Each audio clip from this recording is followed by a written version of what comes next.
ADHD. ADHD is, statistically, if you've got ADHD, you'll stop focusing and leave this video in about 8 seconds. Alright guys, now they're gone, I'ma fill you in about the secrets. Movies and other pop culture give us a kind of quirky picture of ADHD. ADHD isn't just about being a funny little guy. It's actually really serious, can lead to a whole bunch of final, ultimate consequences.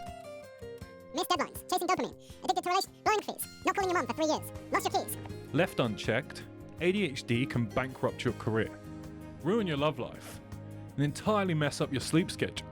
Ask me how I know. Despite the downsides, ADHD can actually be quite advantageous in some way. And I wanted to boost the benefits while avoiding all of the downsides. I raw dogged ADHD for years. No meds, no plans, no systems, just good vibes, loads of coffee, and having an occasional panic attack.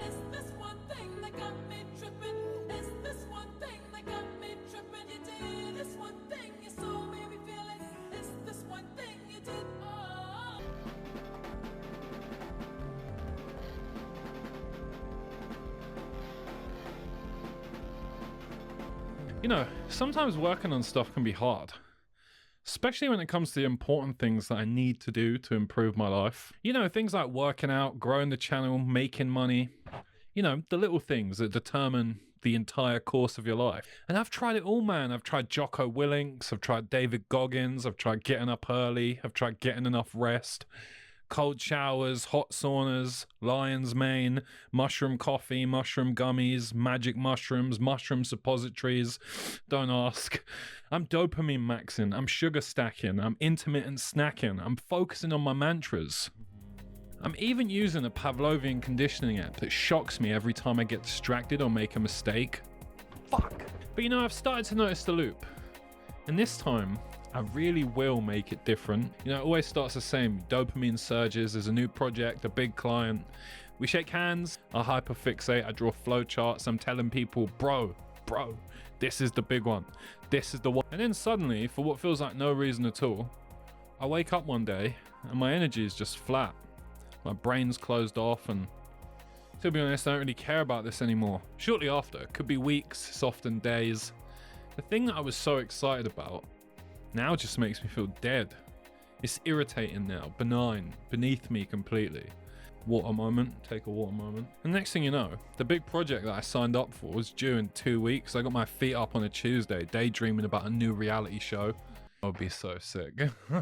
Sometimes, man, it really feels like the problem just doesn't exist until it's right in front of you. Oh God, I'm at work. Good. As the deadline gets closer and closer, you can see he's charging up with negative energy. Anxiety core 87% charge. But when the problem finally becomes a threat, a crisis, you know, on the verge of fucking up my entire life, suddenly, 5 minutes before the deadline,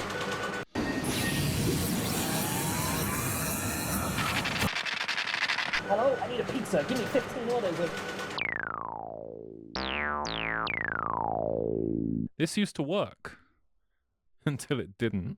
It comes a point where it's ultimately not worth hurting yourself to produce reports more efficiently in Microsoft Excel or Google Analytics.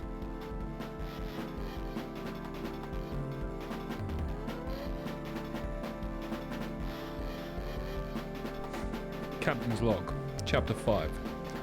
How the fuck do we get out of this void?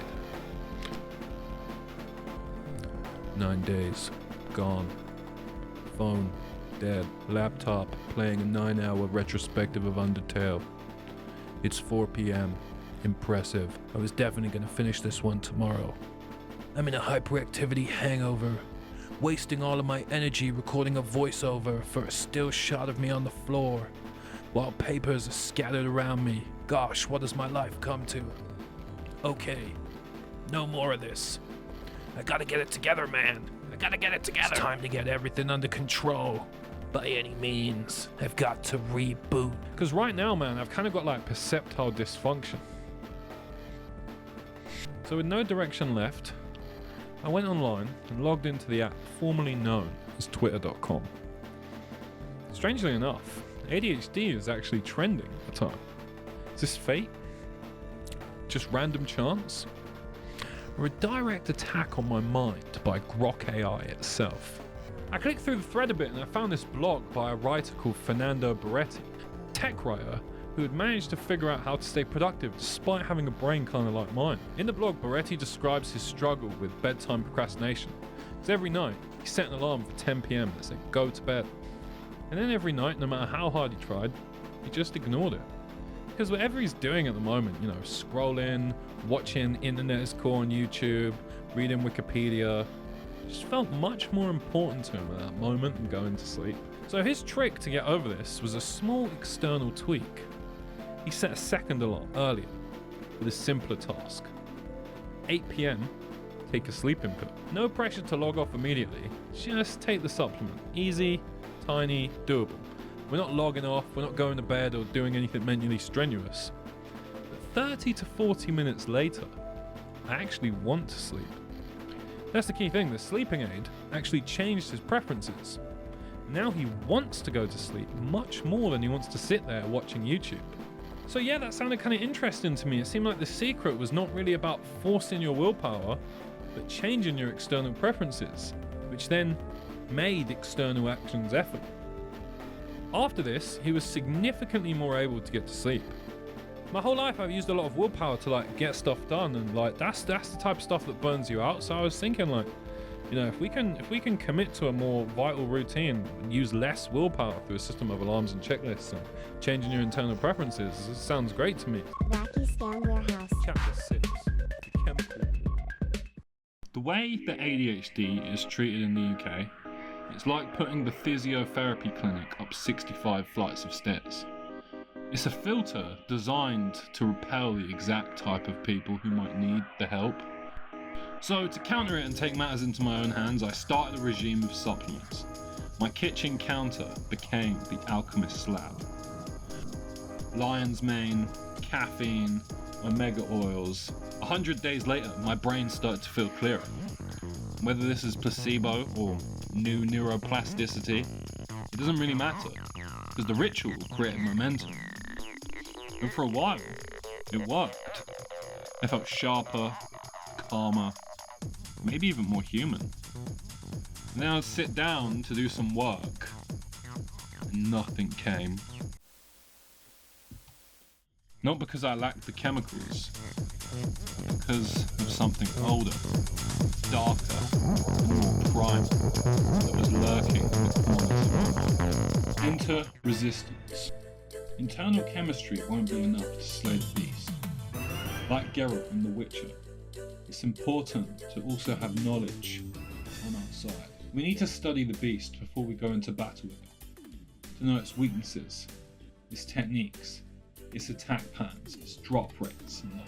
A book called The Art of War by Stephen Pressfield is a field manual designed to help creatives get a greater understanding of the enemy's method of mental control. Resistance is a mythical force that stalks the soul of every creator, forcing them to drop projects, get distracted, and ultimately become a huge mess that gets in the way of themselves. Every unwritten novel, every startup unlaunched, every unlived dream, mental resistance won those battles. Hitler famously wanted to paint landscapes, but resistance convinced him it was much easier to start World War II than it was to deal with a blank canvas. Resistance's favourite weapon is procrastination.